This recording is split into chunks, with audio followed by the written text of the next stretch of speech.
L'oscilloscope facile mesure du taux de montée et de descente. Après avoir visionné cette vidéo, vous saurez mesurer précisément un taux de montée et de descente. Pour cette manipulation, nous utilisons la sonde sur le canal 1 et nous utilisons la pine de calibration de 1 kHz. Temps de montée. Les temps de montée se mesurent entre 10% et 90% du signal. Chaque flèche bleue représente 50% de l'amplitude totale du signal, soit 2,5 divisions. Chaque flèche rouge représente 40% du signal, donc plus 2 carrés correspondent à 90%, moins 2 carrés correspondent à 10%. Pour mesurer le temps de montée, il suffit de régler l'amplitude totale du signal, donc 100% du signal correspondant à 5 divisions, déplacer le signal symétriquement sur la ligne des 50%. Pour le 10% du signal, lire la valeur du temps à l'intersection signal-graticule moins 2 divisions. Pour le 90%, lire la valeur du temps à l'intersection signal-graticule plus 2 divisions. Calculer la différence de temps.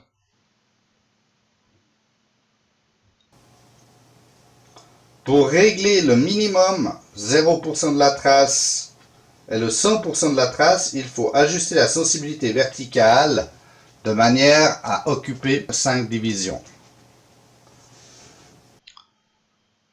Canal 1, volt division, nous sélectionnons Fine. Et maintenant, je peux modifier ma sensibilité. J'ai 1, 2, 3, 4, 5 divisions. Ensuite, nous descendons le signal par rapport à la ligne du 0. Là. Je vois que j'ai moins 2 divisions et demie et j'ai mon 100% à 2 divisions et demie. Ensuite, nous devons augmenter la sensibilité de la base de temps de manière à voir ce flanc de montée. Donc j'augmente, je suis à 2,5 microsecondes, j'augmente encore. Suivant la théorie, remarquez bien où se situe la ligne des 10% et des 90%. Afin d'augmenter la précision de mesure, nous zoomons encore dans le signal. J'augmente, voilà. Donc, je vois que ici, je suis à 0%. Et en haut, ici, je suis à 100%. Pour mesurer le temps de montée, j'utilise les curseurs, mesure, type time.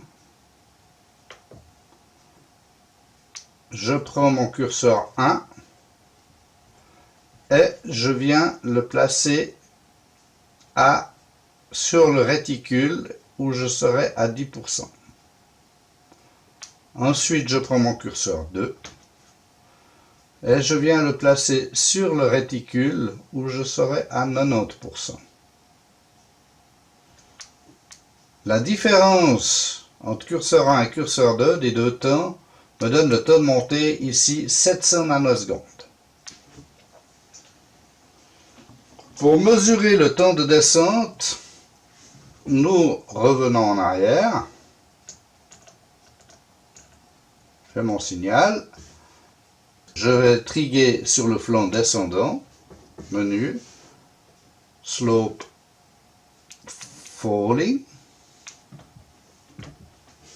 Et ensuite, je vois que je suis sur le flanc descendant et j'augmente la sensibilité de ma base de temps de manière à avoir mon temps de descente. La même chose, ici j'utilise mon curseur. Curseur 1, je viens maintenant poser à 90%. Et curseur 2, Je viens me poser maintenant à 10%. Ici, j'ai un temps de descente de 840 nanosecondes. En résumé,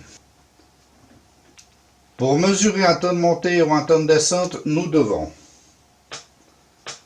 triguer sur le flanc voulu pour un temps de montée sur le flanc montant, pour le flanc descendant sur le flanc descendant. Nous devons ajuster 5 divisions qui correspondront à 100% du signal. Pour cela, je vous invite à aller poser la trace sur une ligne et ensuite régler finement la trace pour régler le 100%. Pour régler le 100% de la trace, n'oubliez pas d'aller vous mettre en sensibilité fine. Et ensuite, vous utilisez les curseurs pour le 10% et le 90% de la mesure qui correspondent aux lignes du graticule. Une division 20%, une demi-division 10%. Fin de la présentation, merci pour votre temps.